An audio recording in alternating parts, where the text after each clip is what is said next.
I've had many people ask me, how do you find Pokemon collections to buy? Well, today we're going to talk about that, how I go about finding Pokemon collections to buy and then turn around and sell on TCGplayer. So let's just jump into it, and I'll tell you the few ways that I go about finding collections. So one of the most common ways is obviously Facebook Marketplace. It's one of the most common for a reason because it works. All you have to do on there is just scroll through, look up in your area, put in your radius of how far around you want to look, and look for people that are selling collections. I recommend if you're using Facebook Marketplace that you check it multiple times throughout the day because people are constantly adding on there. It's not just a every other day or maybe once or twice a week. No, you check in Facebook Marketplace multiple times a day. Now, is that time consuming? Yeah, but it becomes quick because you'll start seeing the same stuff over and over and over, and you just filter it to where you see the newer stuff. Um, it is a very common way, which, with that being said, a lot of people also use this method. So, stuff, if anything's a good deal, it's going to sell fast. Definitely, if in a very populated area, it's going to be quick. Like, it's probably going to come up and someone's going to buy it within a few minutes.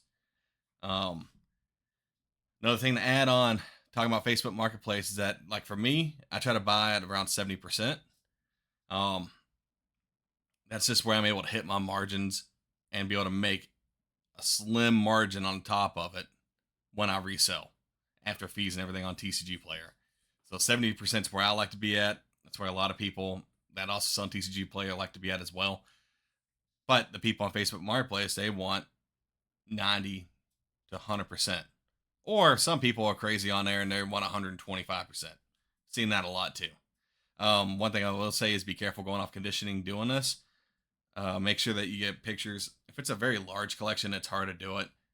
But the larger collections are the ones usually best to go after because you can get the best discount when it's a lot of stuff combined into one. Now, if it's just, say, like 10 cards and you're interested in it, you want to get a good front and back of each card. That way you can condition them and then you can know, what to offer. Because unless it's like a good deal right off the bat, I always suggest haggling, working out, offering a price for it, right? And then you can meet in the middle, whatever, it's negotiations at that point, and you won't know unless you start communicating with them. Another method that's popular is eBay. You can use ebay.com, look up binder collections, all sorts of different ways. Just try to think of different ways that people might try to list their cards for sale on eBay. eBay is another very popular one. There's people always on there and always looking. So actually, all of the methods that I have are popular. I'm not doing anything special. So I'm gonna keep saying this is popular because they are popular because they work. Yeah, but just use eBay. You can go down there. You can try to find a collection as well.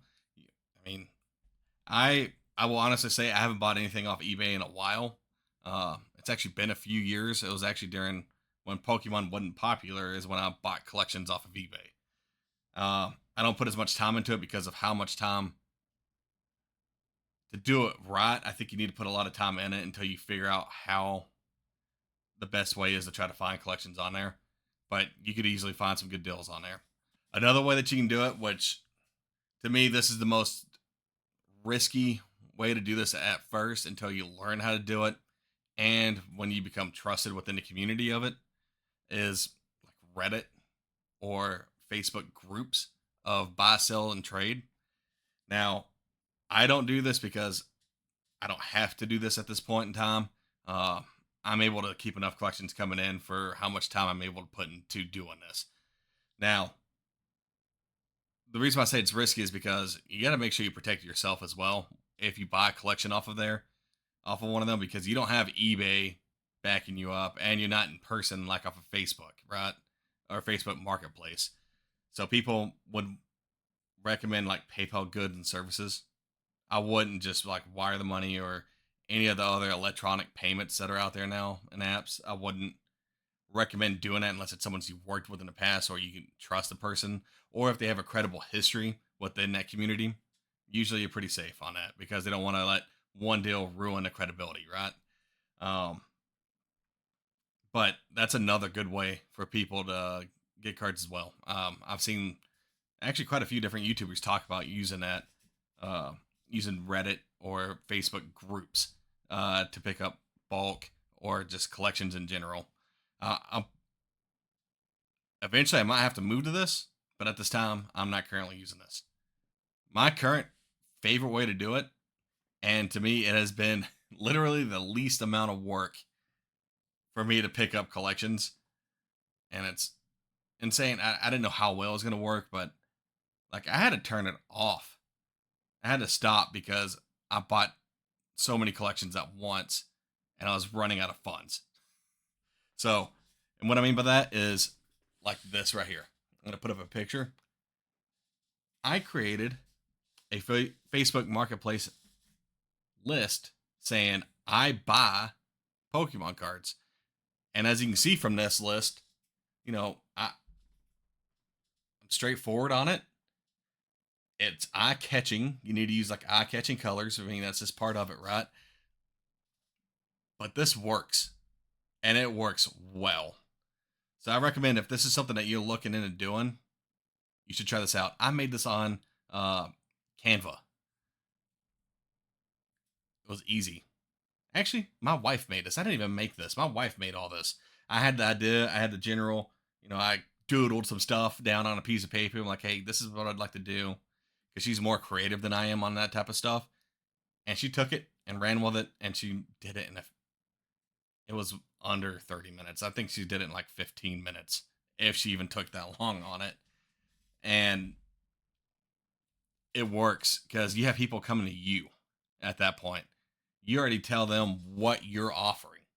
Like here's my listing as well off of Facebook. I'm straight up on it. I tell the prices. Like this is what I'm willing to pay. And then people come to me. It is, in my opinion, from what I know and what works right now, it is the closest thing to having like a card store where people walk in your store to sell stuff to get other things.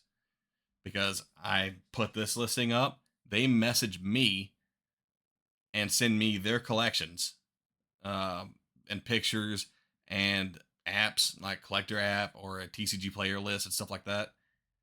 And they've done all the work. I don't have to go through and quote out everything. Like the collector app is amazing as long as they condition the cards right inside of it. And that's why you get photos of the stuff as well. Because a lot of people say stuff is near mint when it's not. And it could easily be moderately played. So that's a thing as well to keep in mind, is that your normal collector is not a conditioner. So you have to condition the stuff yourself. But that's a different tangent. But doing this ad like this is the closest way, is having like a card store where people walk in because they come to you. You're not going out there and throwing out offers to 40 different people in a day, trying to see if they're interested in selling you their collection at the price that you offer them. So I recommend this. This is what I did, and it worked out great. Comment down below if you have done anything like this before in the past, or if you even think about trying it out, because if you try it out for a week, let me know how it is. Because I'm telling you, this type of method works. And I'm not going to gatekeep and hide the good stuff from y'all. This has been the best thing, one of the best things I've done for my business, because of how much time it saves me overall. So try it out. Let me know how it works, and I'll see you on the next one. Also, remember that I go live every Friday now at 10 p.m. Central Time. So join us if you have any other type of questions or want to hang out and live. So I'll see you then.